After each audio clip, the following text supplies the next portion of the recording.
Chapter 1: Pixel Prophet's Garden. The hum of the server racks was the only sound Julian Finch permitted in his workspace. It was a clean sound, a predictable drone of cooling fans and processing cycles. His apartment, a sterile box of white walls and gray furniture, was an extension of his mind, ordered, categorized, and free of clutter. As a digital archivist, Julian's life was a crusade against entropy.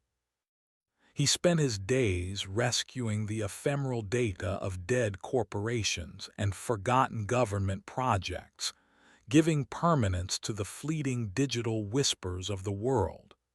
His evenings were much the same, a quiet continuation of his work on personal projects, a meticulous curation of his own small digital life. Tonight, however, a rare flicker of chaotic nostalgia had taken hold. It started with a search for a piece of software he used as a child, a simple paint program from a defunct developer. The search led him down a rabbit hole of outdated forums and Linkrot, a digital graveyard he found more comforting than a real one. On a whim, he navigated to a search engine he hadn't used in 20 years, a relic called Web Crawler. He typed his own name, Julian Finch, into the stark, artless search bar. He expected nothing. He'd done this before on modern engines and found only his professional profiles and a few mentions on his company's website. The old engine churned, its imaginary gears grinding in a server farm somewhere in Ohio or Oregon. The results were a mess of broken links and irrelevant hits. But the fourth result down was different. The URL was archaic, a GeoCities-style address hosted on a domain he'd never heard of, DigitalAbyssNet. The page title was simple, almost childish: Pixel Prophet's Garden. He clicked. The page loaded with the clunky, table-based layout of the early 2000s. The background was a tiled, low-resolution image of green computer code, a waterfall of ones and zeros. At the top, a pixelated banner flashed between two phrases: a place to grow and don't mind the weeds. Julian's mouse hovered over a blog post dated October 12, 2003. The title of the post sent a strange, cold current through his veins. Happy birthday, Jules. His birthday was October 11th. In 2003, he would have been turning 9. A wave of cognitive dissonance washed over him. He had no memory of a party for his 9th birthday. His 8th was a bowling party. His 10th was a trip to the Science Museum. His ninth was a blank. His parents had said he was sick with a bad flu. He remembered shivering in bed, the taste of bitter medicine, the muffled sounds of the television downstairs. There was no party. He scrolled down, his heart thumping a slow, heavy rhythm against his ribs. The blog post itself was short. Big day for our boy Jules. The big 09, hope you have a great one, buddy. Don't eat too much cake. Below the post, the comment section began. The usernames were a time capsule of internet culture. K1Netic, Gamehead22, ArtGirl03, Dandelion Dreamer. None were familiar. K1Netic wrote, OMG happy birthday Jules. Sorry I had to leave early, but it was an awesome party. Your dad's barbecue is the best. Gamehead22 wrote, HBD. Did you beat the last level of Metroid Prime yet? We gotta play when my controller is fixed. ArtGirl03 wrote, The cake was so green. I tried to draw Mr. Giggle, but he moves too much. Hope you like your gift. Mr. Giggle. The name was a splinter in his mind. It felt both alien and deeply, unpleasantly familiar. It conjured a vague, shadowy impression of long limbs and a wide smile. He shook his head, dismissing it. A child's half-forgotten nightmare, nothing more. He kept reading. There were 33 comments in total, all wishing him a happy birthday, all referencing a party he was certain never happened. They mentioned things with a casual specificity which was impossible to fake. They talked about a water balloon fight, a broken lawn chair, and a specific handmade birthday banner. One user, look away, had a single, odd comment wedged between the cheerful well wishes. Look away wrote, "The candles look strange tonight." Julian sat back, his meticulously ordered world tilting on its axis.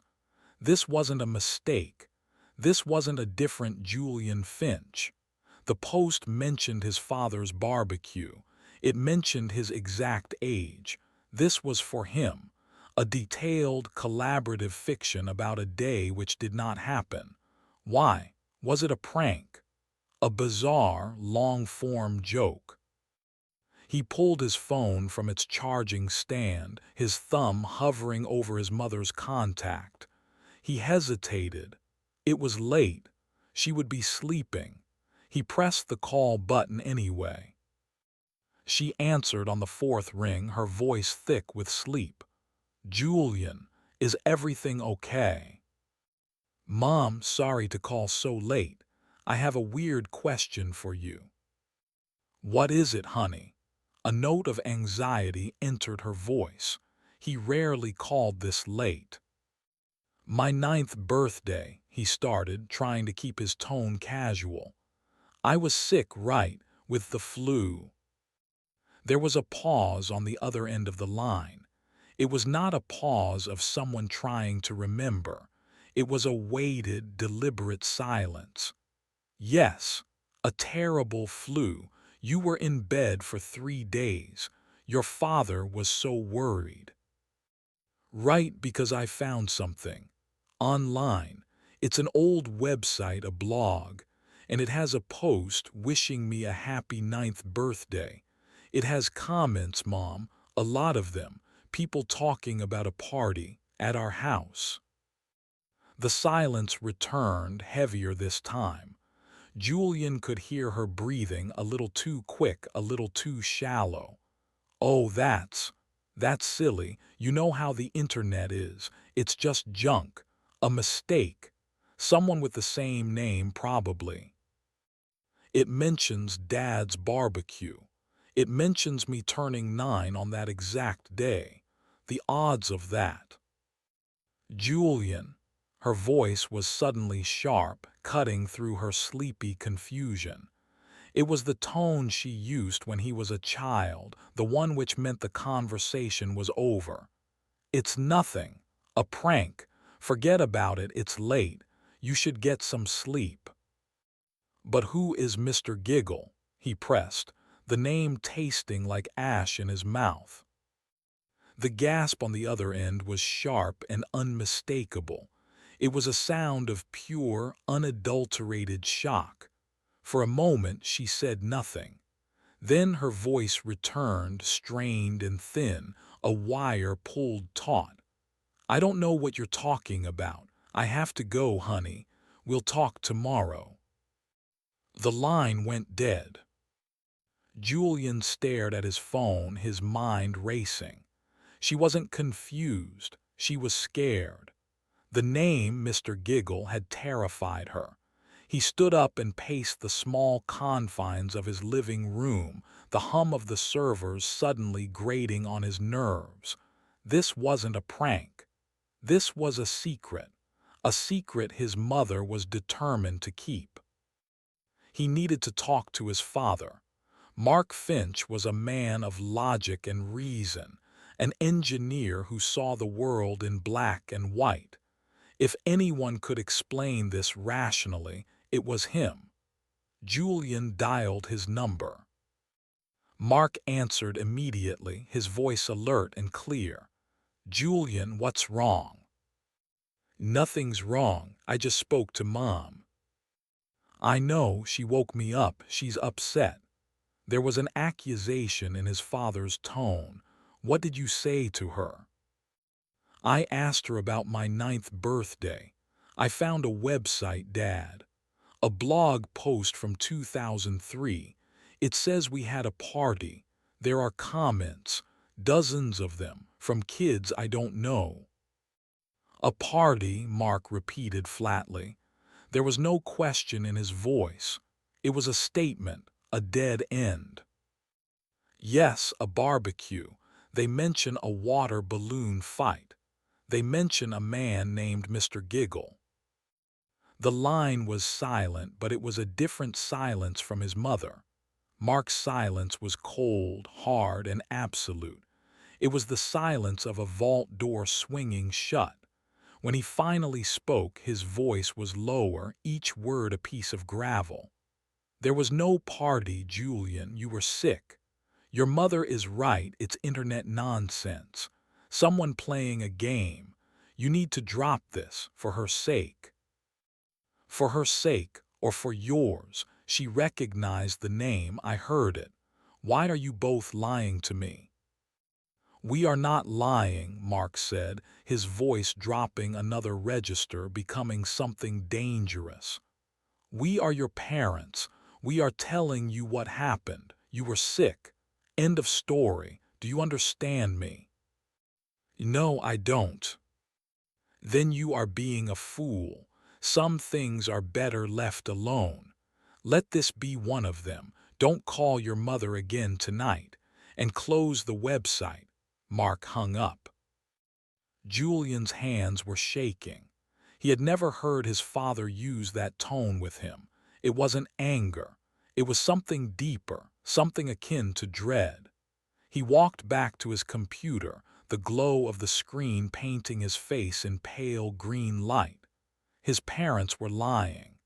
The evidence was right here, a digital fossil preserved in the amber of an ancient server. A whole day of his life had been excised, locked away by the two people he trusted most in the world. He scrolled through the comments again, his eyes catching on the strange one from the user "Look away." The candles looked strange tonight. What did it mean? Was it a joke? A piece of a puzzle? He refreshed the page, a nervous habit. The comments reloaded, 33 of them, all dated October 12th or 13th, 2003. He was about to close the tab to obey his father, to try and force this toxic discovery from his mind. But then he saw it. At the very bottom of the page, below the final comment from 2003, was a new entry. The timestamp was current. It had been posted only moments ago. It was from the same user. Lookaway wrote, "You shouldn't have come back." A cold dread, colder and more profound than anything he had ever experienced, seeped into his bones. The hum of the servers seemed to intensify, to warp, to sound like a low, guttural whisper. The blog wasn't dead. It wasn't a fossil. It was a trap, waiting patiently for nearly 2 decades. And he had just walked right into it. Chapter 2, K1 Nedic. Sleep was an impossibility. Every time Julian closed his eyes, the final comment from Look Away burned on the inside of his eyelids. You shouldn't have come back. It was a warning, a threat, an acknowledgement. He was not just an observer of this digital artifact. He was now a participant. Someone, somewhere, was watching him. The next morning, the world felt tilted. The familiar routine of grinding coffee beans, of showering, of selecting a gray shirt from a closet of identical gray shirts, felt like a pantomime. He was an actor going through the motions of a life which no longer felt like his own. He was late for work for the first time in his 6 years at the company, earning him a concerned glance from his supervisor. He spent the morning staring at his monitor, unable to focus on the lines of code he was meant to be archiving. His mind was a maelstrom of unanswered questions. Who were these people? Why was this memory buried? And who was look away? He abandoned his work, opening a private browser window. He had to find them, the commenters, the guests at his forgotten party. He started with the most aggressive username, K1netic. It sounded like someone who wanted to be found. A search for the username brought up thousands of results, but cross-referencing it with terms from the blog Pixel Prophet Jules's Party 2003 yielded something. A profile on an ancient gaming forum, last active in 2005. The profile picture was a grainy, low-resolution shot of a teenage girl with a wide, confident smirk, standing next to a dirt bike. In the profile's signature was a link to a MySpace page. It was a digital ghost town. The page was a riot of flashing GIFs and garish tiled backgrounds, but it was a key. In the About Me section, she had listed her full name, Kendra Vall. A quick search on a modern social network brought him to her. The smirk was the same, though now framed by the faintest of crow's feet. Her profile was public, filled with pictures of her running marathons and rock climbing. She was a personal trainer. She lived only 40 miles away.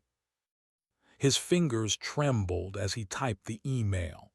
He rewrote it a dozen times, trying to strike a balance between curious and insane. He settled on simple and direct. Subject: a question about 2003. Ms. Vall. My name is Julian Finch. I believe we may have known each other as children. I recently found an old blog post mentioning a birthday party for me in October 2003.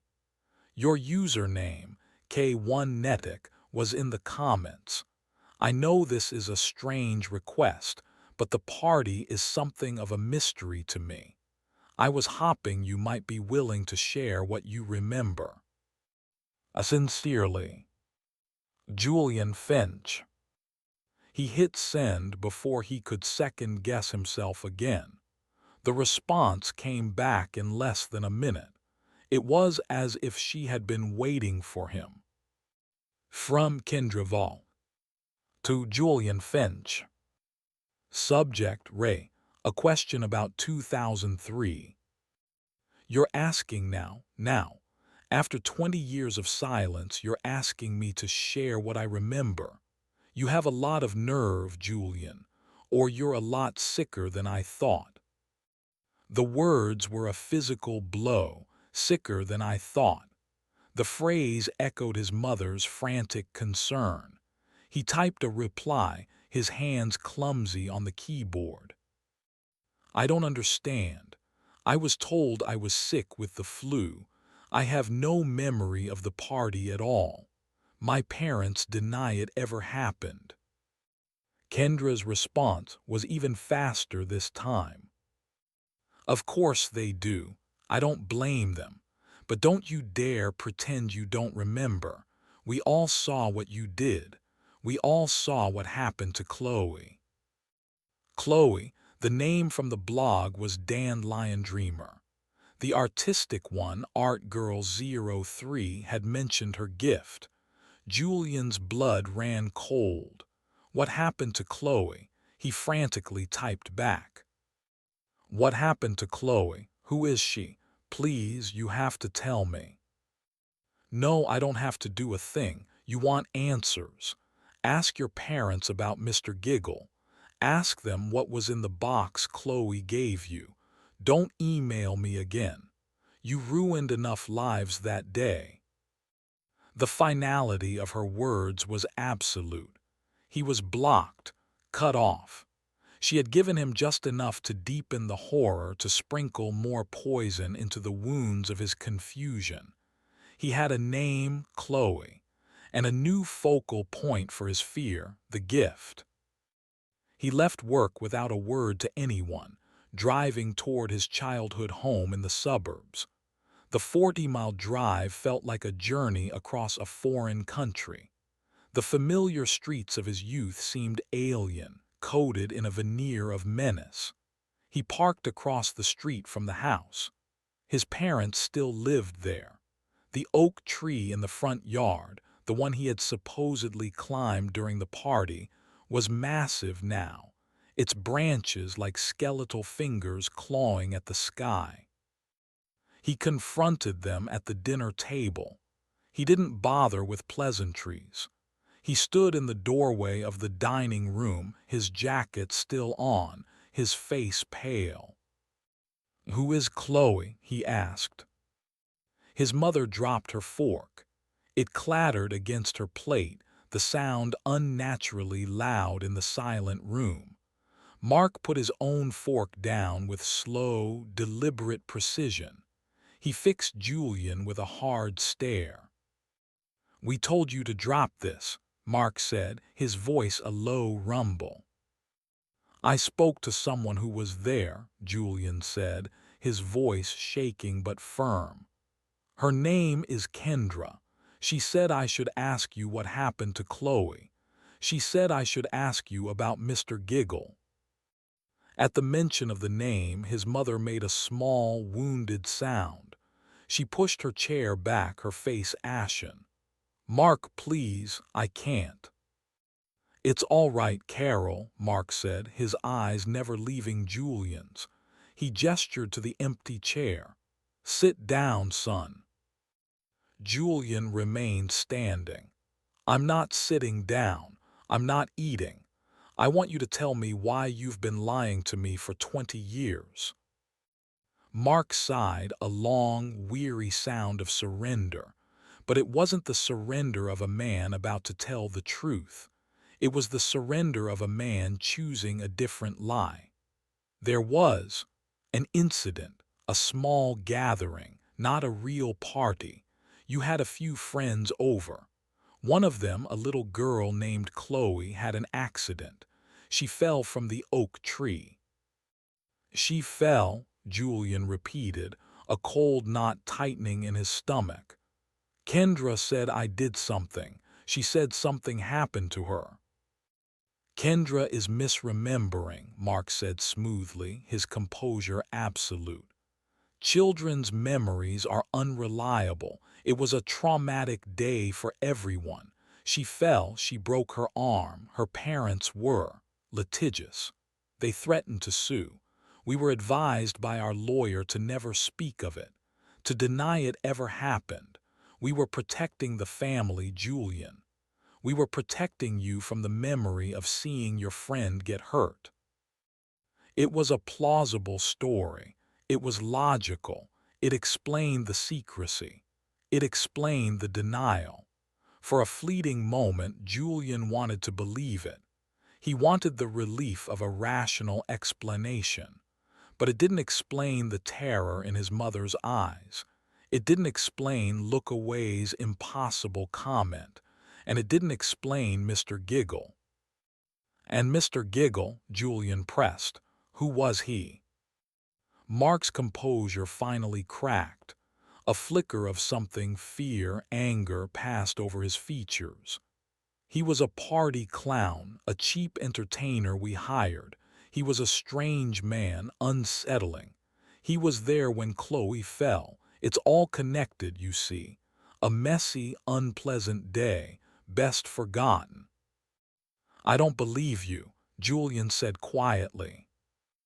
Mark's face hardened. He stood up, his chair scraping against the hardwood floor. He was taller than Julian, broader. His presence filled the room. I don't care what you believe. I am telling you to leave this alone. You are upsetting your mother. You are digging up things that need to stay buried. Go home, Julian." Julian looked at his mother. She was staring at her plate, her hands trembling in her lap. She wouldn't meet his eyes. There was no comfort there, no solace, only a shared, unspoken terror. He turned and left without another word. The drive back to his apartment was a blur. His father's story was a lie, a carefully constructed dam to hold back a flood. But the dam was cracking. He got back to his apartment and went straight to his computer. He needed to check the blog. He needed to see if Look Away had posted again. As he logged into his machine, he noticed something was wrong. An error message popped up, file corrupted. It was an archive from his personal records, a collection of old family photos he had digitized years ago. He tried to open it. It was gone, just a string of nonsensical characters. A chill went through him. He was meticulous with his data. He ran diagnostics. He had redundant backups. A file like this didn't just corrupt itself. He dismissed it as a bizarre technical failure, a coincidence. But the unease lingered. He opened the browser and navigated to Pixel Prophet's garden. He scrolled to the bottom of the page. There was a new comment. Look Away wrote, "He's still holding his gift." The gift, Chloe's gift. Kendra had mentioned it. Ask them what was in the box Chloe gave you. A box. Julian's eyes scanned his apartment, his desk, his shelves, and then he saw it. Sitting on his bookshelf, tucked behind a row of technical manuals, was a small, cube-shaped box. It was wrapped in faded, yellowed newspaper. It hadn't been there this morning. He was certain of it. He lived in a fortress of order.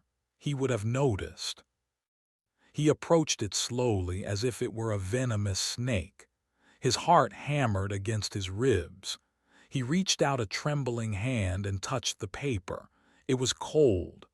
An unnatural, deep-seated cold which seemed to suck the warmth from his fingertips. A small, folded piece of paper was tucked under the twine. He pulled it free.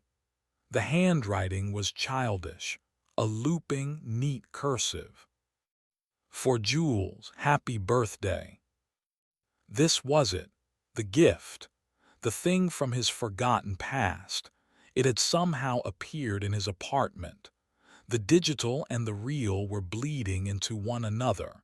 He felt a wave of vertigo, his ordered world crumbling into a nightmare. As he stood there, frozen, a new sound cut through the hum of the servers. It was faint at first, barely audible. A tinny, discordant melody. It came from his bedroom. He walked slowly toward the sound, his feet heavy. He pushed the door open. On his nightstand, an object he had never seen before sat glinting in the low light. It was an old music box, its lid open. And from its rusted mechanism, it was playing a warped, horrifyingly slow rendition of Happy Birthday. Chapter 3: The Gift. The music box played its broken song for a full minute, each note a discordant scrape of metal on metal before falling silent. Julian stood frozen in the doorway, his gaze fixed on the object. It was small and silver, tarnished with age. A ballerina, her paint chipped and her arm bent at an unnatural angle, was poised on top. He had never seen it before. It was not his. Yet here it was in his bedroom, having just played the soundtrack to his burgeoning nightmare. He forced himself to move, crossing the room to inspect it. He touched its cold surface.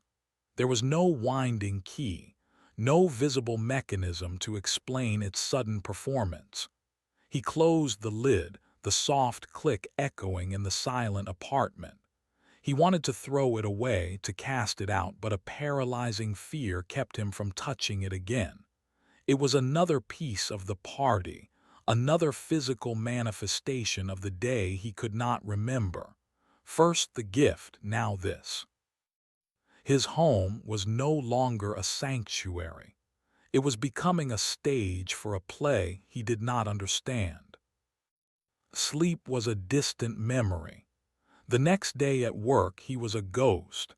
He sat at his desk, the screensaver of his computer kicking in multiple times as he stared into space. His supervisor, a kind woman named Sarah, approached his cubicle. "Julian, everything okay? You seem distant." "I'm fine," he lied, the words tasting like cardboard. "Just a headache." She gave him a look which mixed concern with professional obligation. "Your project queue is backing up. The Henderson data needs to be sorted by Friday. If you need to take a sick day, just say the word." "I'll get it done," he promised, turning back to his screen. But he couldn't focus on the Henderson data. He was thinking about the blog's code. He opened a new window, navigating back to Pixel Prophet's garden. He was an archivist. He dissected digital remains for a living. This blog was just another corpse on his operating table. He right-clicked and selected View Page Source.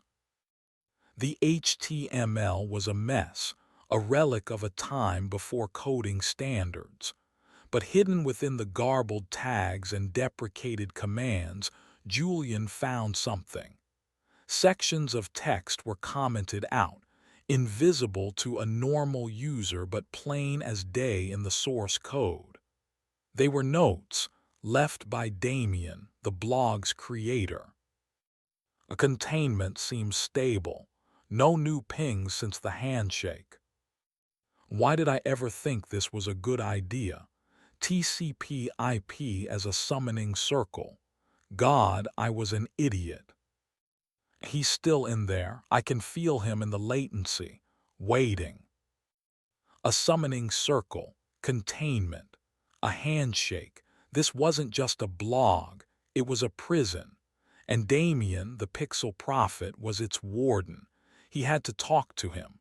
Finding Damien was harder than finding Kendra. The username was a dead end after 2004. There were no convenient links to other profiles. The Digital AbyssNet domain was registered anonymously through a long-defunct service in Panama.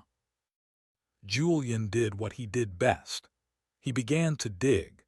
He cross-referenced the IP addresses of the blog's early commenters, pulling the data from the headers of their posts. He found a cluster of them originating from the same small internet service provider in his hometown. He searched for anyone named Damien who would have been a teenager in that area in 2003. He cross-referenced those names with old high school yearbooks and alumni websites. After 3 hours of obsessive, forensic searching, he had a match. Damien Shore, a boy with glasses and a nervous smile in the 2004 Yearbook Computer Club photo. A search for his name led to a professional profile. Damien Shore was now a senior threat analyst at a major cybersecurity firm in San Francisco. He had spent his life building digital walls. Julian found his work email address. This required a more delicate approach than his email to Kendra. Subject: a question about Digital AbyssNet. Mr. Shore. My name is Julian Finch. I'm a digital archivist. I am writing to you about a website you appear to have created in the early 2000s, hosted on the Digital Abyss domain. The site is called Pixel Prophet's Garden. I have reason to believe this site is more than a simple blog. I am trying to understand an event which took place on October 11, 2003. Any information you could provide would be invaluable. Sincerely, Julian Finch. He sent the email and waited, his leg bouncing with nervous energy. The reply came 2 hours later. It was short and panicked. From Damien Shore. To Julian Finch. Subject: Ray. A question about Digital AbyssNet. Delete this email. Do not contact me again. You don't understand what you are doing. The blog is a cage. Leave the door shut. It was a confirmation. Damien was terrified. The blog was a cage and Julian had just rattled its bars. He replied immediately. The door is already open. Things are happening. Things are appearing in my apartment. Someone is still posting on the blog. I need to know what you trapped in there. Damien's next reply was filled with a palpable sense of dread. It's not a what, it's a him. We called him Mr. Giggle. We thought it was a game, a story we were making up. We were just kids messing with things we read on occult forums. We were trying to create a tulpa, a shared thought form. We used the blog as a focal point. We laid out the rules, his appearance, his name, his purpose. We performed the ritual on your birthday because the mythos required a host, an anchor. We didn't think it would actually work, but it did. Julian's blood turned to ice. Mr. Giggle wasn't a man. He was an idea, a monster they had created. It wasn't real, Julian typed, his fingers shaking. It was a story. It became real, Damien's reply screamed in all caps. Something answered. Something wore the mask we made. It came to your party, and it took Chloe. Took her, my father said she fell. He said she broke her arm. Your father is lying to protect you, or to protect himself. Chloe wasn't hurt, she was erased. We all saw it. You opened her gift and the man with the smile, Mr. Giggle, he took her. She was just gone. 1 second she was there, the next she was not. And nobody remembered her but us. Her parents, her teachers, they had no memory of a daughter named Chloe. She was wiped from the world. We were terrified. We shut down the blog. We made a pact to never speak of it again. We were afraid he would come for us next. The blog was the only thing connecting us to him. We thought if we abandoned it, he would stay dormant. The pieces slammed into place, forming a picture of impossible horror, a shared psychosis, a group hallucination, or something worse, something real. He looked around his apartment, his eyes landing on the gift, the small box wrapped in newspaper, the box Chloe had given him, the box which had caused her to vanish. He got up from his desk and walked towards it. He had to know what was inside. He picked it up. The cold was still there, a dead, profound cold. He began to unwrap it, his fingers fumbling with the twine. The newspaper was brittle, flacking away in his hands. It was an issue of the local paper from the week of the party. He could see headlines about city council meetings and high school football games. He got the twine off. He unfolded the paper. Inside was a simple, unadorned black cube. It was made of a material he didn't recognize, something which felt like obsidian but was too light. There was no lid, no seam. It was a perfect, solid cube. As he held it, he thought he saw something move in his peripheral vision, a flicker of movement by the window. He turned his head. Nothing was there, just the night sky over the city. He turned his attention back to the cube. He couldn't shake the feeling of being watched. He placed the cube on his coffee table and backed away. His work phone buzzed. It was an automated notification, a catastrophic failure on one of the servers he maintained. He had forgotten to run the nightly diagnostic, the Henderson data. He had missed the deadline. He knew he was going to be fired. The thought, which would have destroyed him 2 days ago, barely registered. His life was unraveling, and his job was just another thread coming loose. He sank onto his sofa, his head in his hands. He stayed like that for a long time, the silence of the room pressing in on him. Then he heard a noise, a soft, scraping sound. It came from the direction of the coffee table. He lifted his head. The black cube was no longer inert. A thin crack had appeared on its surface, a hairline fracture leaking a darkness which seemed to drink the light from the room.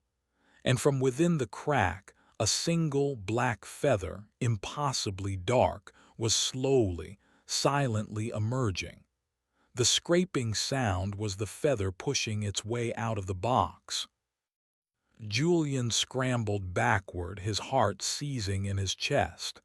He fumbled for his personal phone, his hands slick with sweat. He needed a picture. He needed proof. He pointed the phone at the box. But as he looked at the screen, he saw something else.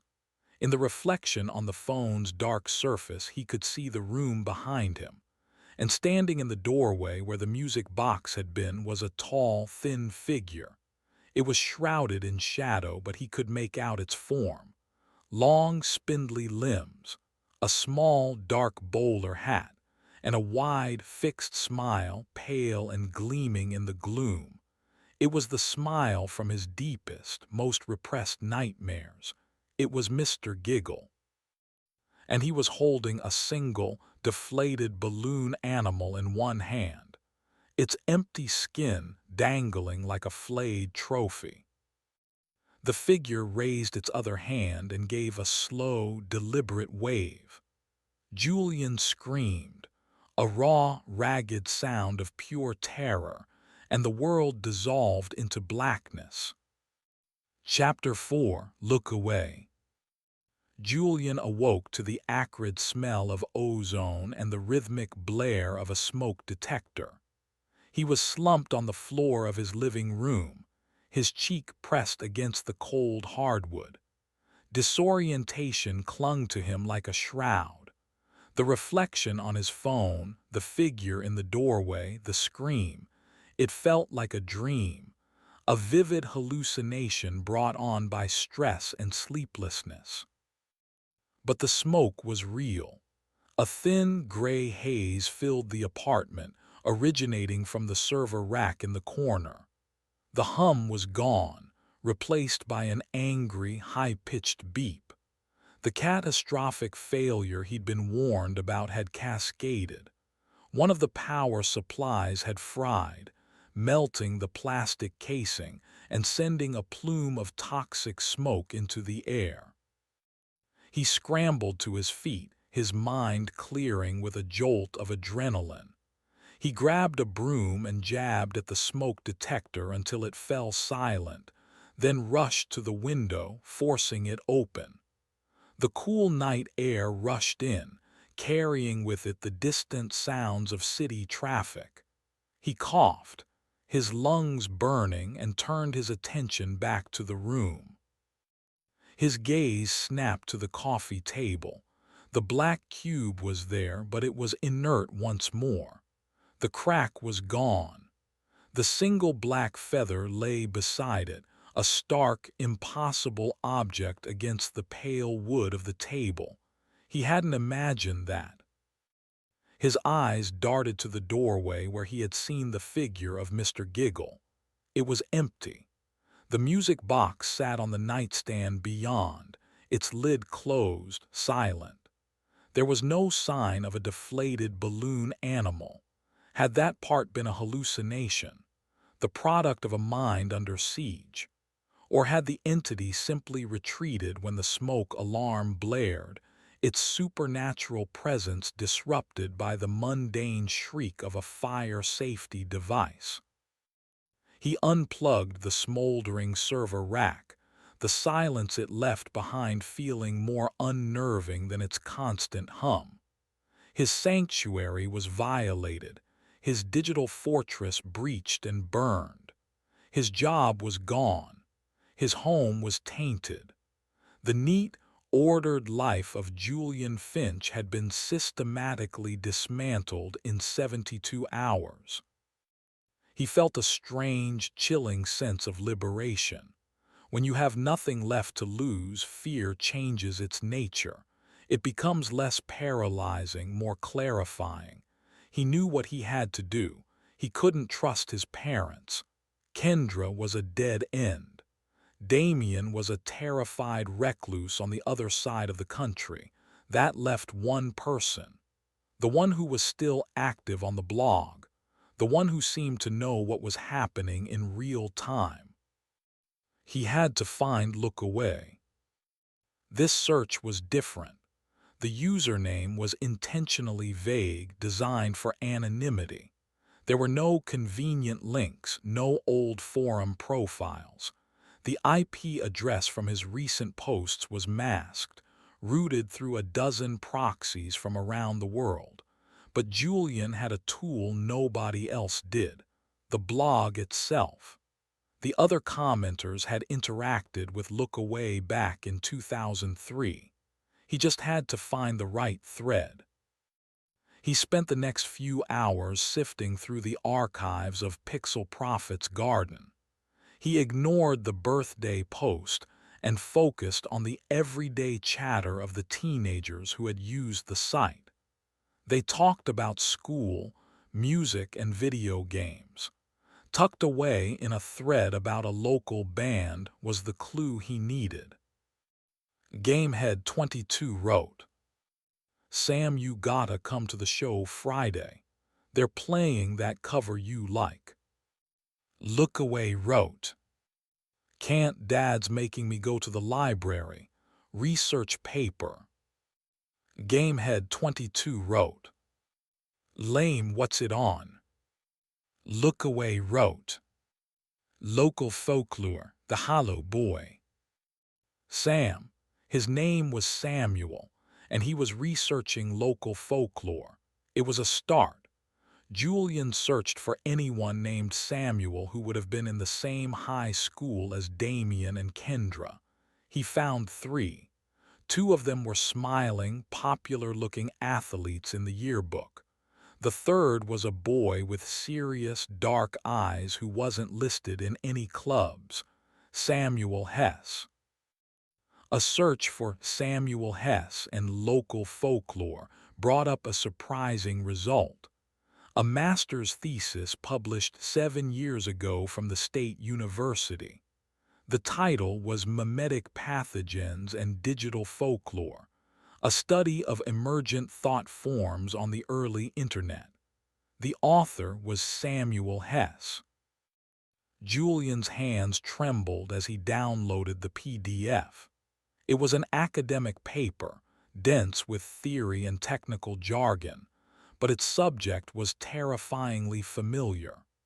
Hess argued that certain online communities could, under specific conditions, act as incubators for what he called egregores, or digital ghosts, sentient ideas which could achieve a form of rudimentary consciousness and, in rare cases, interact with the physical world. He didn't name Pixel Prophet's garden. He didn't mention Mr. Giggle, but he described the process with a chilling, detached precision. He wrote about the use of ritual, of a shared narrative, of an anchor event to give the entity form. He wrote about the danger of feeding it attention.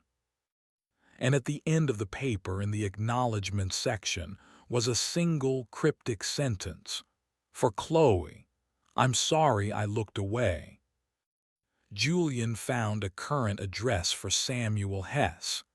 He lived in a run-down part of their old hometown, in a small bungalow cluttered with books and old computer parts, according to public records.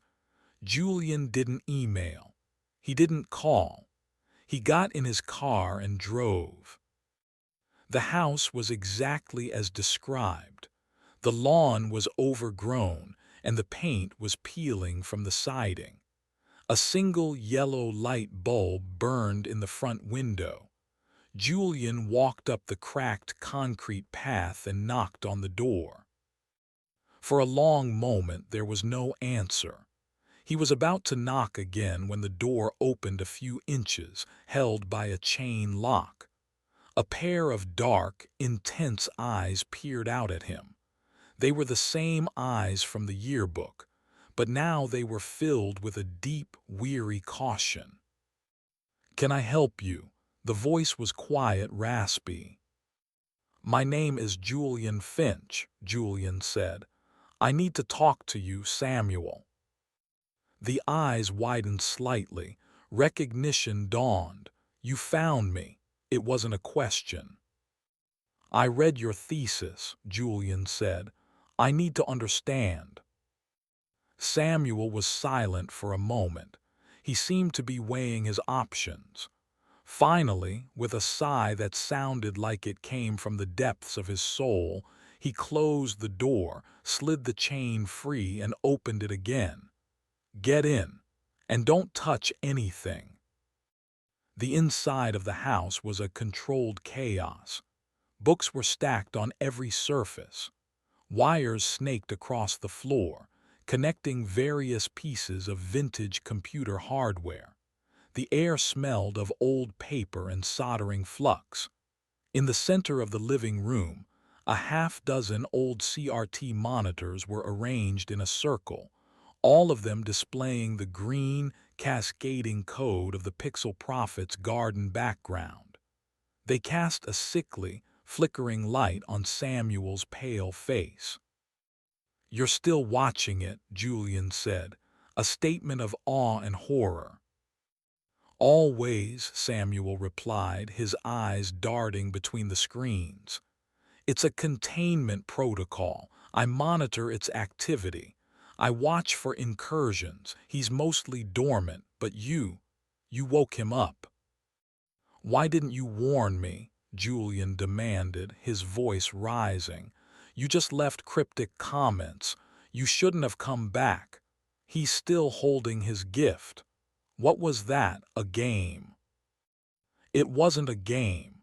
It was a diagnostic," Samuel said, his gaze unwavering. "I needed to see if the connection was still active. I needed to see if he could still manipulate things outside the blog. The gift appearing in your apartment. That's a very bad sign. It means the quarantine is failing." "The quarantine. You're the one who keeps posting. You're feeding it." "I am redirecting its attention," Samuel corrected him, a frantic energy entering his voice. "I give it just enough to keep it focused on the blog, on me. I am the zookeeper rattling the cage to keep the tiger from noticing the door is unlocked. But you didn't just rattle the cage, Julian. You walked in and offered yourself as a meal." Julian felt a wave of guilt and anger. "We were kids. You can't blame me for what happened." "I don't blame you for what happened at the party," Samuel said, his voice dropping. "I blame myself, my username. Look away. It wasn't a cool, edgy name. It was a command, my command. During the ritual, when Mr. Giggle appeared, we were all supposed to stare at him, to focus our collective will on him, to give him form, but I got scared. I looked away. I looked at Chloe. And in that moment, he wasn't looking at the entity we were creating. He was looking at her. He tethered himself to her instead of the group. When I broke the circle of concentration, he took the thing I was focused on. He took her. The confession hung in the air, thick and heavy with 20 years of guilt. This was the core of it, the terrible, accidental truth. So the gift, Julian began. It was her anchor to this world, Samuel said, pointing a trembling finger at the monitors. When you opened it, you broke that anchor, and he took her. He unmade her. The box, the black cube, it's a piece of him, or a gateway to where he lives, a place of nothing. He's been trying to get it back ever since. He's in my apartment, Julian whispered. I saw him. Samuel's face went pale. That's not possible. He shouldn't be able to fully manifest. Not unless. His eyes darted to a small, framed photo on a cluttered desk. It was a class picture from elementary school, a group of smiling children. Julian recognized a younger version of himself, of Kendra, of Damien. And standing next to him was a girl with bright, curious eyes and a spray of freckles across her nose. Chloe, Julian breathed. I'm the only one who has a photo of her, Samuel said. I stole it from the school library archives a week after the party, before she faded from everyone else's records. It's the last piece of proof she ever existed. It's a powerful memory. It helps keep him weak. As Julian stared at the photo, trying to force a memory of the girl's face into his mind, one of the CRT monitors behind Samuel suddenly flickered. The cascading green code vanished, replaced by a single line of white text. It wasn't from Look Away. It was from a different user, a user Julian had never seen before. The Uninvited wrote, "Thank you for finding my box." Samuel's head whipped around. "No," he whispered, his eyes wide with terror. "That's not him. That's not Mr. Giggle." "Who is it?" Julian asked, his voice trembling. Before Samuel could answer, another line of text appeared on the screen, directly below the first. The Uninvited wrote, "I want it back now." Then all at once the other monitors in the room flickered and changed. They were no longer displaying the blog. They were displaying a live feed, a live video feed of Julian's apartment from multiple angles. One was from the corner of the ceiling looking down. Another was from the level of the bookshelf. A third was from low on the floor, pointed at the front door. And in the center of the main screen, the one directly in front of them, was a close-up of the coffee table. The black feather was still there, but the black cube was gone. Chapter 5: The Basement Door. The sight of his own apartment, displayed like a security station in Samuel's bizarre command center, sent a wave of violation through Julian. It was a complete and total intrusion. His space, his life, was a fishbowl for unseen eyes. "How," Julian breathed, pointing a shaking finger at the screens, "how is this possible?" "He's not just on the blog anymore," Samuel said, his voice a strained whisper. His eyes were wide with a terror that dwarfed his previous guilt. "He's on your network, your phone, your laptop, your smart TV. Anything with a camera or a microphone, he's using them as his eyes and ears. The memory worms. They weren't just deleting files. They were installing a rootkit, a backdoor."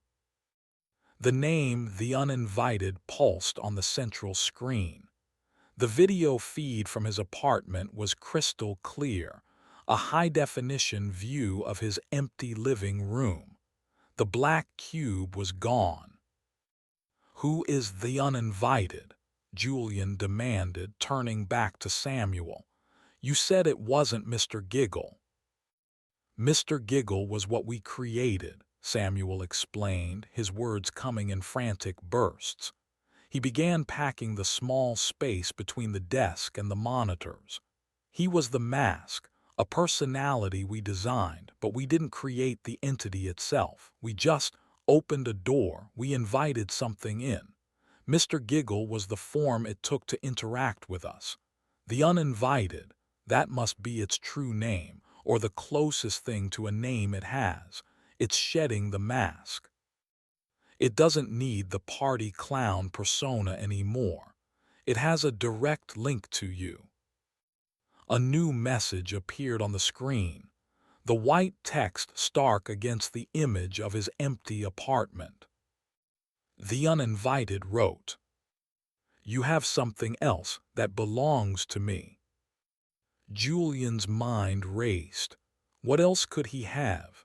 He had the box, but it was gone. He had the feather, but that was a part of the box.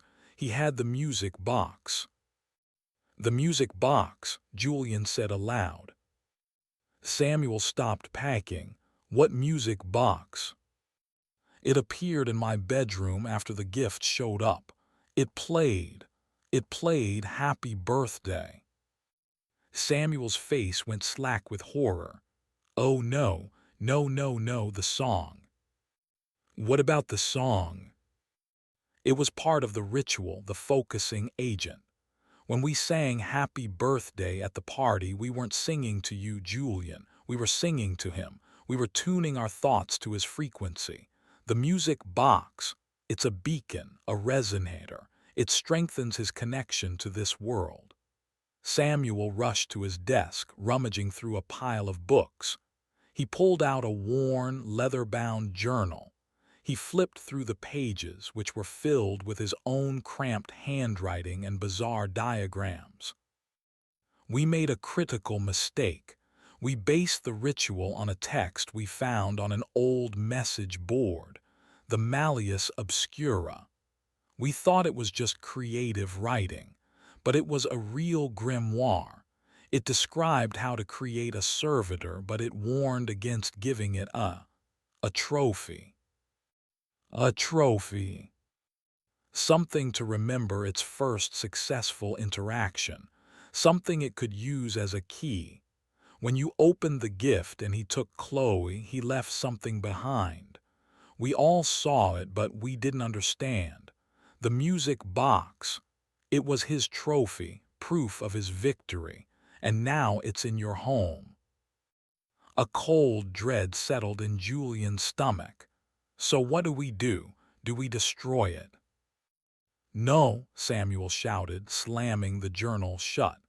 "The grimoire was specific. Destroying the trophy severs its connection abruptly. It doesn't banish it. It enrages it. It would be like cornering a rabid animal. It would lash out with everything it has before it fades." He looked at the screens showing Julian's apartment, then back at Julian. "We have to go back to the source. The place where the ritual happened. Your old house." The thought of returning there, of facing his parents, filled Julian with a sense of weary dread. "My parents are there. They won't let us in. They'll call the police." "We don't need them to let us in," Samuel said, a grim determination in his eyes. He pointed to the monitor displaying the feed from low on the floor, aimed at Julian's front door. "We have our own key." The drive to his childhood home was a tense, silent affair. Samuel sat in the passenger seat, his laptop open, his fingers flying across the keyboard. He was watching the feeds from Julian's apartment, monitoring the entity's movements. "He's searching," Samuel murmured, his eyes glued to the screen. "The feeds are flickering between rooms. The music box is the epicenter. The signal is strongest there. He's looking for something." They parked a block away from the house and approached on foot, sticking to the shadows. The house looked the same as it had a few days ago, but now it seemed to possess a latent menace. The windows were dark voids. The large oak tree was a gnarled, skeletal giant against the bruised purple sky. "The basement door," Samuel whispered, pointing to the side of the house. It was the focal point of the ritual. The Malleus Obscura specified a place of transition, a threshold. We all gathered around the basement door. They crept along the side of the house, their feet crunching softly on the gravel. The basement door was a pair of canted, wooden storm doors set into the ground, secured by a heavy iron hasp and a large, rusty padlock. "Now what?" Julian asked. Samuel didn't answer. He was typing furiously on his laptop. On the screen, Julian could see a schematic of a generic smart lock system. "Your parents upgraded their security a few years ago, right? A smart lock on the front door, integrated with their phones." "Yes," Julian said, confused. "How do you know that?" "Because the company that makes it has a massive security flaw in their cloud interface," Samuel said with a grim smile. "And because your father uses your childhood dog's name as his master password for everything." A moment later, a soft click echoed from the front of the house. "We're in." They walked to the front door. Samuel pushed it open. The house was silent and dark. The air was still, heavy with the scent of his mother's potpourri and something else, something metallic and cold. "They're not here," Julian whispered. "Their car is gone." "Good," Samuel replied. "That makes this easier." They moved through the darkened house like ghosts. Every familiar object, the grandfather clock in the hall, the family photos on the mantelpiece, seemed alien and accusatory. They went to the kitchen, which overlooked the backyard and the basement doors. "We need to get into the basement," Samuel said. "That's where the residue of the event will be strongest. That's where we can sever the connection." "How? That lock is ancient." Samuel opened a cabinet and pulled out a heavy-duty flashlight. "We're past the point of subtlety." He led Julian out the back door and to the storm doors. He handed Julian the flashlight. "Hold this." Samuel hefted a large rock from the edge of the garden and, with a grunt, brought it down hard on the padlock. The sound of metal striking metal was deafening in the quiet night. He struck it again and again. On the fourth blow, the rusty hasp shattered. He pulled the doors open, revealing a set of steep, concrete stairs leading down into blackness. A wave of musty, damp air washed over them. It smelled of earth and decay and old, forgotten things. "Okay," Samuel said, breathing heavily. "Stay close. Don't touch anything unless I tell you to." They descended the stairs, Julian's flashlight beam cutting a nervous path through the oppressive darkness. The basement was exactly as he remembered it from his childhood. Concrete floors, exposed wooden beams overhead, shelves overflowing with dusty boxes of Christmas decorations and old clothes. "What are we looking for?" Julian asked, his voice barely a whisper. "A sigil, a mark. It should be on the floor near the base of the stairs. We drew it in chalk during the ritual. It's the conduit."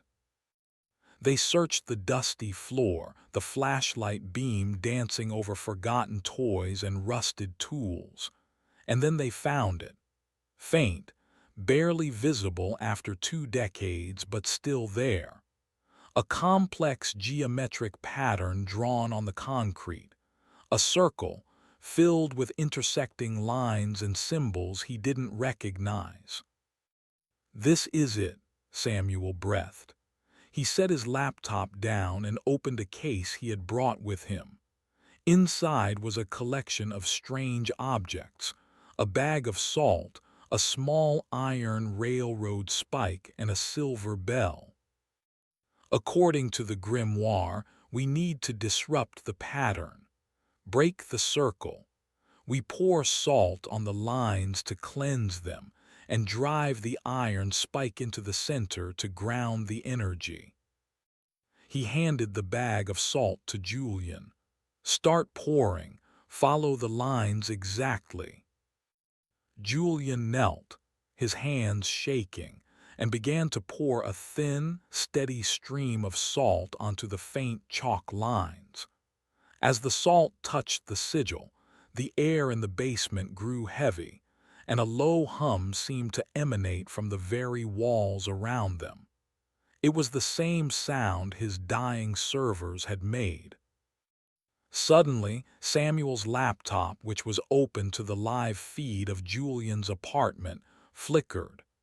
A new message appeared, this one frantic, desperate. It wasn't from the uninvited. It was from a different user. Pixel Prophet wrote, "Get out of there, it's a trap." Before Julian could react, the flashlight in his hand flickered and died, plunging them into absolute darkness.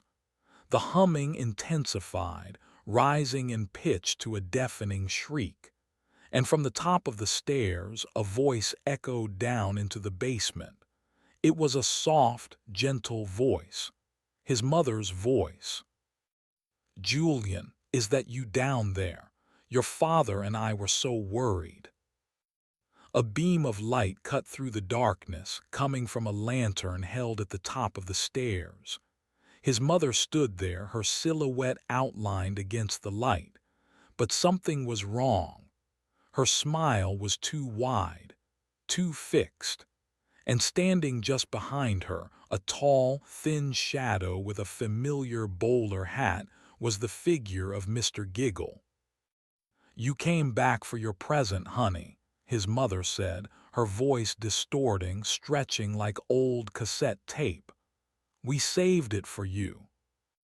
Her smile widened further, impossibly, unnaturally wide. And from behind her back, she produced a small, cube-shaped box wrapped in faded newspaper. Chapter 6: The Hollow Boy. The figure at the top of the stairs was a grotesque parody of Julian's mother. The voice was hers, but the cadence was wrong, warped, and mocking. The smile was a rictus of stretched skin and teeth, a human mask worn poorly by something inhuman. The entity wasn't just in Julian's apartment anymore. It was here. It was wearing his mother's face. "Mom," Julian whispered, the word catching in his throat. He knew it wasn't her, but the sight was a psychological anchor, dragging him down into a sea of confusion and terror. "Don't look at her," Samuel hissed from the darkness beside him.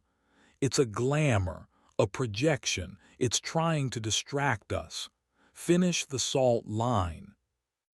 The humming in the basement intensified, vibrating through the concrete floor and up Julian's legs. The air grew thick and cold, smelling of static and burnt sugar. Julian's hands trembled violently, spilling salt onto the dusty floor. He tried to focus on the faint chalk line to complete the circle, but his eyes kept being drawn back to the top of the stairs. The figure of his mother took a step down, then another. She moved with a jerky, unnatural gait, like a marionette with tangled strings. The shadow of Mr. Giggle loomed behind her, a solid piece of darkness that seemed to absorb the light from her lantern. "You've been a very naughty boy, Julian," the thing in his mother's skin cooed, its voice glitching, skipping like a scratched CD. "Making a mess in the basement.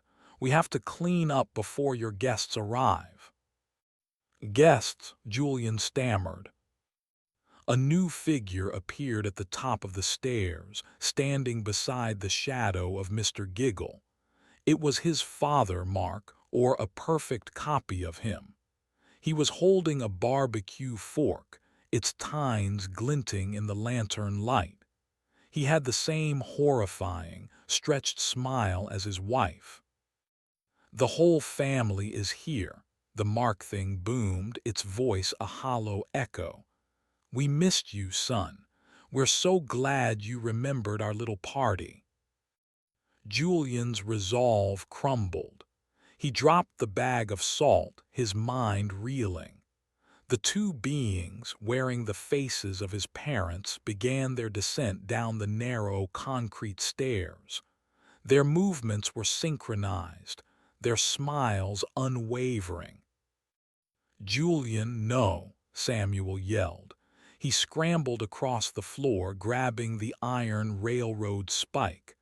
"The center. I have to get to the center." He lunged for the heart of the sigil, but the Mark thing was surprisingly fast. It moved with a fluid, predatory grace, blocking his path. It raised the barbecue fork, not as a weapon, but as a conductor's baton. "It's time for the party games," it said.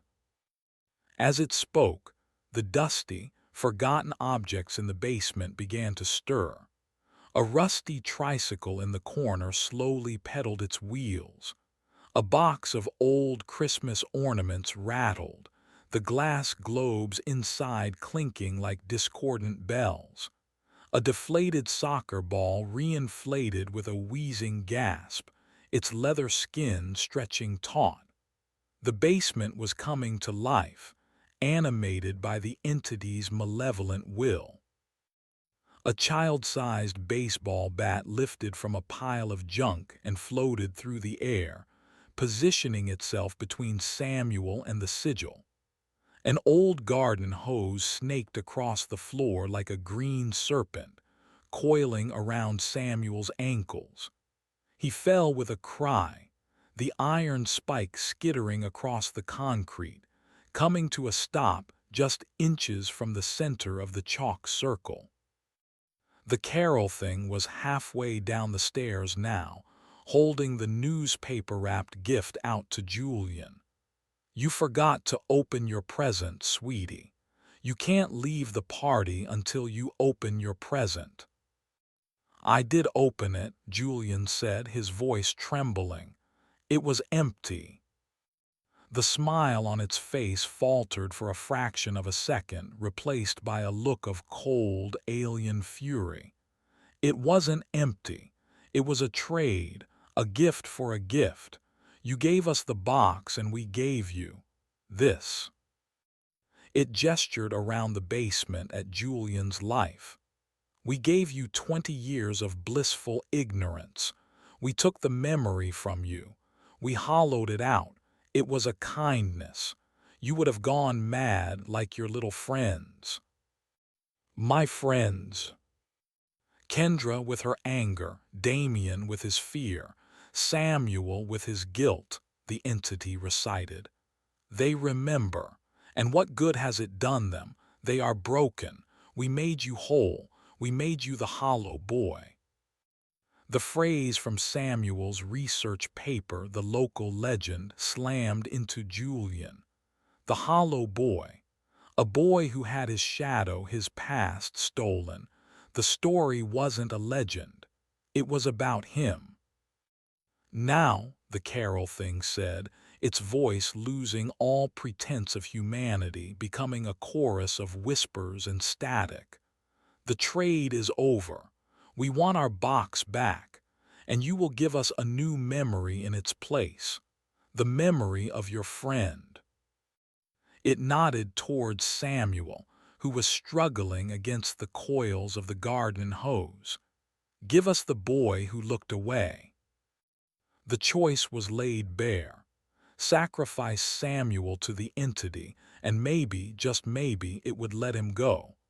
Let him return to his hollow, empty life, or fight and risk being unmade himself. From across the room, Samuel met his gaze. There was terror in his eyes, but also a fierce resolve. He shook his head, a silent, desperate plea. Don't do it. The ghost of Chloe's face flashed in Julian's mind. The girl from the photograph. The one they had all forgotten. The one Samuel had spent his life trying to remember. Julian's fear curdled into a hard, cold knot of defiance. "No," he said, his voice clear and steady. "The party's over." He lunged, not for Samuel, but for the iron spike. He dove across the concrete floor, his fingers stretching, closing around the cold, heavy metal. The baseball bat swung at his head, but he rolled, the bat whistling past, shattering against the concrete wall behind him. The mark thing roared, a sound of static and fury, and charged at him. But Julian was faster. He scrambled to the center of the sigil, the iron spike held high. "Samuel, the bell!" he yelled. Samuel, understanding, stopped struggling. He reached into his pocket and pulled out the small, silver bell. He shook it hard. The sound was surprisingly loud in the confined space, a clear, piercing chime that cut through the entity's oppressive hum. The effect was instantaneous. The parent things recoiled as if struck, their smiles contorting in agony. The animated objects in the room fell to the floor, inert. The humming faltered. "Now, Julian!" Samuel screamed. Julian raised the spike high over his head, and with all his strength, drove it down into the center of the chalk sigil. The moment the iron pierced the concrete, the world went white. An explosion of silent energy erupted from the sigil, throwing Julian back against a stack of old boxes. The basement was filled with a blinding, pure light, and a deafening sound like 1,000 modems screaming their final handshake. The parent things dissolved into shrieking pixels of black and white. The shadow of Mr. Giggle was torn apart, evaporating like smoke in a hurricane. Then, as quickly as it began, it was over. A silence. Darkness. Julian lay on the floor, his ears ringing, his body aching. The only light came from the open basement doors at the top of the stairs, spilling the faint glow of the pre-dawn sky into the room. "Samuel," Julian croaked. "I'm here." Samuel's voice was weak, but he was alive. He was untangling himself from the now limp garden hose. Did we do it?" Julian pushed himself up. He looked at the floor. The chalk sigil was gone, not just cleansed, but seemingly blasted from the concrete itself. In its place was a spiderweb of cracks emanating from the iron spike, which was buried halfway into the floor. The air felt clean, the oppressive weight was gone, the cold had receded. They had won. They stumbled up the stairs and into the kitchen. The house was still and quiet. Sunlight was beginning to stream through the windows. It felt like waking from a long, terrible dream. On the kitchen counter, where they had entered, was a piece of paper that hadn't been there before. It was a single Polaroid photograph. Julian picked it up. It was the photo he had found in his shoebox, the one of him and Chloe at the party. But it was different now. It was no longer fading. Chloe's face was perfectly clear, her smile bright, her eyes full of life. And standing next to her, Julian wasn't just a blank-faced boy. He was smiling too, a genuine, happy, 9-year-old smile. He remembered. He remembered her laugh. He remembered the taste of the bright green frosting. He remembered her handing him the gift, her small hands brushing against his. He remembered the warmth of the sun on his face. The memory was back. A piece of his soul had been returned to him.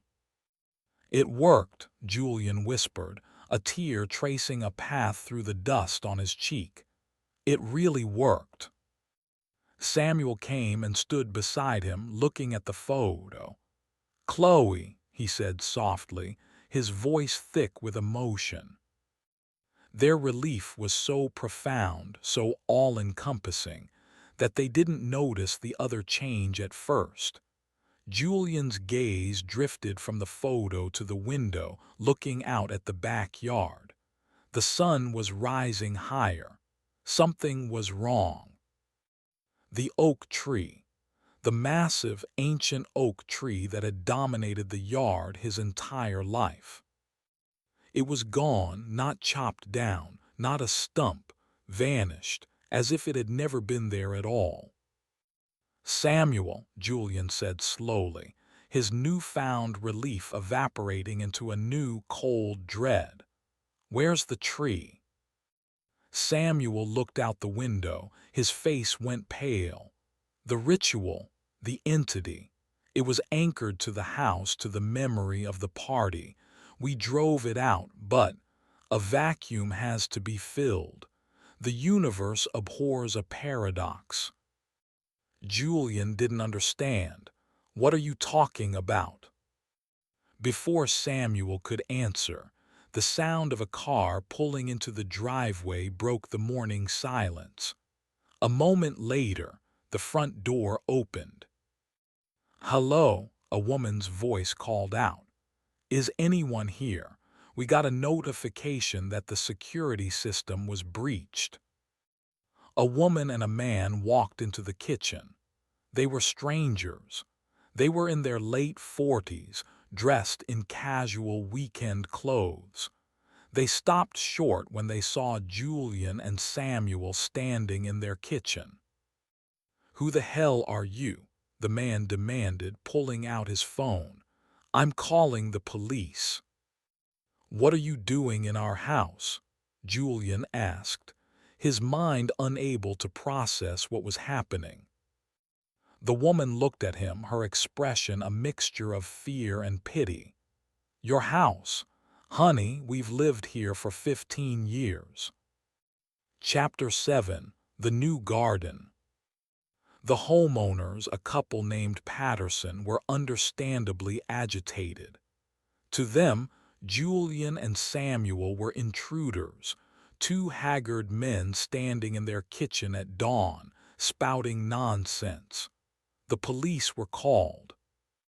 The story Julian and Samuel tried to tell sounded like the ravings of madmen. A forgotten birthday party, a digital ghost, a ritual in the basement. The two officers who arrived listened with a practiced patience that bordered on condescension. They separated Julian and Samuel, questioning them in different rooms. Julian's story was a fractured mess of memory and impossibility. He talked about the blog, about Mr. Giggle, about his parents. The officer, a young man with a skeptical frown, took notes. "So your parents are Mark and Carol Finch?" the officer asked. "Yes," Julian said. "They lived here. They've lived here for over 30 years." The officer sighed. He gestured to the Pattersons, who were watching from the living room doorway. "Sir, these people have property records and tax statements showing they purchased this house in 2008. from a family named Williams. There's no record of anyone named Finch ever owning this property. Julian's blood ran cold. That's not possible. I grew up in this house. Where do your parents live now, son? The other, older officer asked Samuel in the next room. His voice was loud enough for Julian to hear. They lived here, Samuel stammered. The officer's radio crackled. A call came through from dispatch. They had run the names. The older officer listened, his expression hardening. He walked back into the kitchen where Julian was sitting. "Julian Finch," the officer said, his voice flat and official. "There's a problem. According to the state records, you were admitted to the Northwood Psychiatric Facility by your legal guardians in 2004. You were released 2 years ago. Your parents, Mark and Carol Finch, died in a house fire in 2003. The words didn't compute. They were a string of sounds without meaning. A house fire. 2003. The year of the party. The year he was supposedly sick with the flu. "No," Julian whispered. "No, I spoke to them. They're alive. I spoke to them 3 days ago." "And Samuel Hess," the officer continued, turning his gaze on Samuel. "Your file is sealed, juvenile records, but it seems you were a person of interest in that same fire. You were never charged." The carefully constructed reality Julian had clawed back from the entity shattered into a million pieces.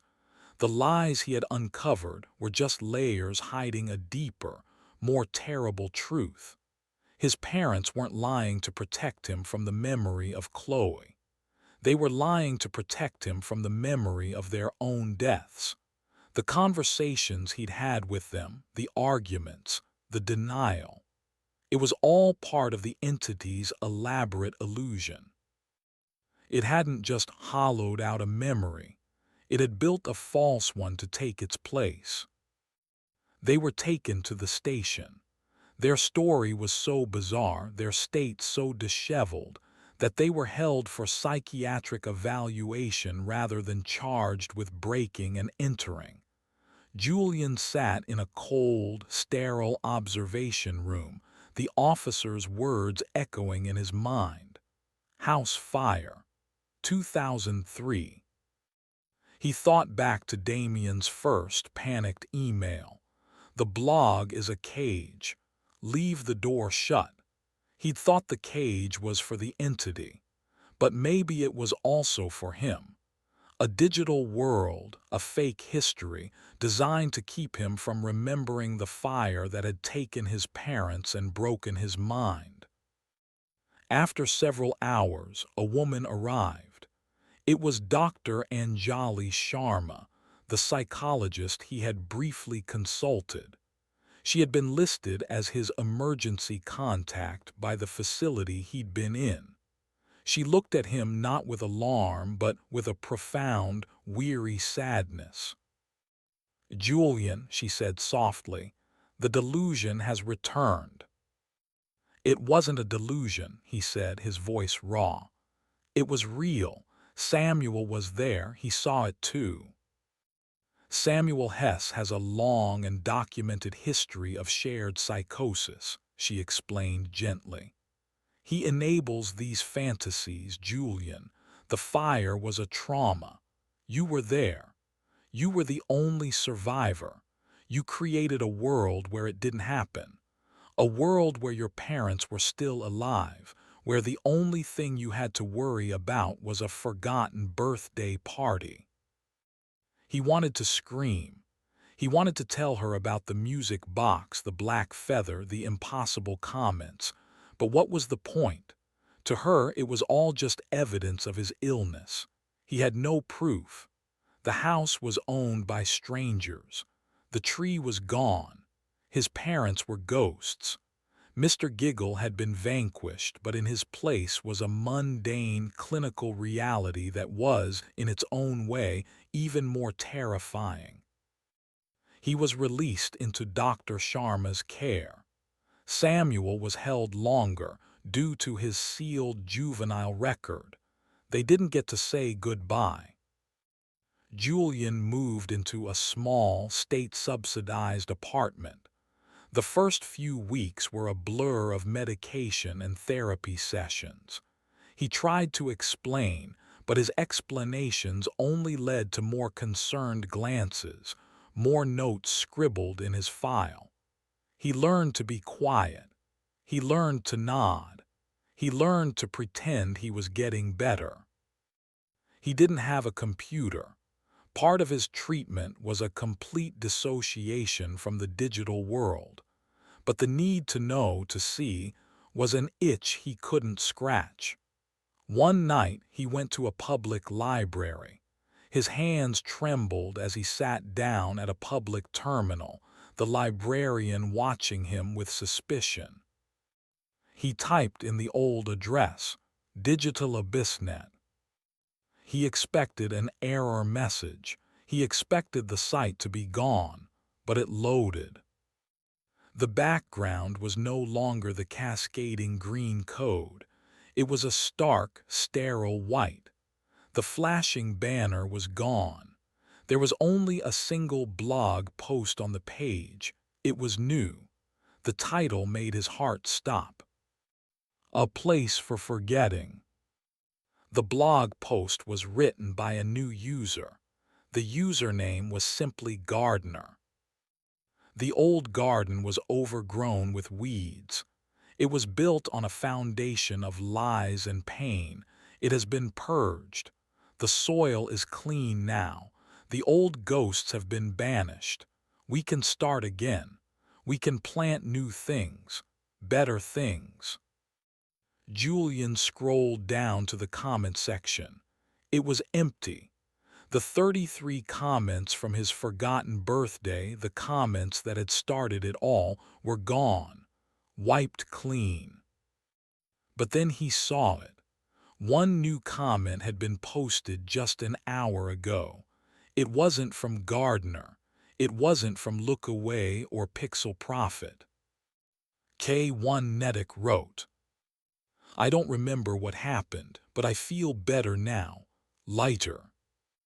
Julian's breath hitched. He quickly searched for Kendra Vall. Her marathon photos were gone. Her profile was now filled with pictures of her smiling with a husband and 2 young children he had never seen before. The angry, haunted woman he had emailed was gone, replaced by a happy, well-adjusted stranger. He searched for Damien Shore. The cybersecurity expert's profile was gone. A new profile showed him as a high school science teacher in a small town in Oregon, his face relaxed and content. They didn't remember. The banishing ritual hadn't just driven the entity out. It had rewritten reality, but not just for him. It had fixed them, too. It had taken their trauma, their shared memory of Chloe and the party, and hollowed it out just as the entity had done to him. It had given them peace at the cost of the truth, at the cost of Chloe. He was the only one left, besides Samuel, who remembered her. He was the guardian of a memory that the world had decided to erase. A thought occurred to him, a cold and terrifying possibility. He went back to the blog. He clicked on the New Comment button. In the username field, he typed his own name. In the comment box, he wrote a single, simple sentence. I remember Chloe. He clicked Post. The page refreshed. His comment appeared, and for a moment nothing happened. He felt a wave of relief. Maybe it was over. Maybe the blog was just a blog now. But then the white background of the website flickered. For a single, terrifying frame, it changed. It was no longer white. It was a grainy, low-resolution image of an overgrown, neglected garden. And in the center of the garden, there was a small, freshly dug patch of earth. A small, simple wooden cross was stuck in the middle of it. On the cross, a single name was carved: Chloe. The image vanished, returning to the sterile white. But Julian had seen it. The gardener, the uninvited, the entity wasn't gone, it had just moved. It hadn't been banished, it had been replanted. It had created a new prison, a new garden for the memories it consumed. The blog was no longer a cage for an entity, it was a cemetery for forgotten souls. A new comment appeared beneath his own. It wasn't from Kendra or Damien. It was from the gardener. Gardener wrote, "Weeds must be pulled." Julian stared at the screen, his heart pounding. He had a choice. He could close the window, walk away, and live in the quiet, hollowed-out world the universe had made for him. He could be sane and empty. Or he could keep the memory of Chloe alive, even if it meant he was the weed this new, terrible gardener was coming to pull. He looked at the reflection of his own face in the dark screen of the monitor. He saw the fear in his eyes, but he also saw something else, a flicker of the defiance he'd felt in the basement. He was not the hollow boy, not anymore. He clicked reply on the gardener's comment. His fingers flew across the keyboard. "Come and get me." The end.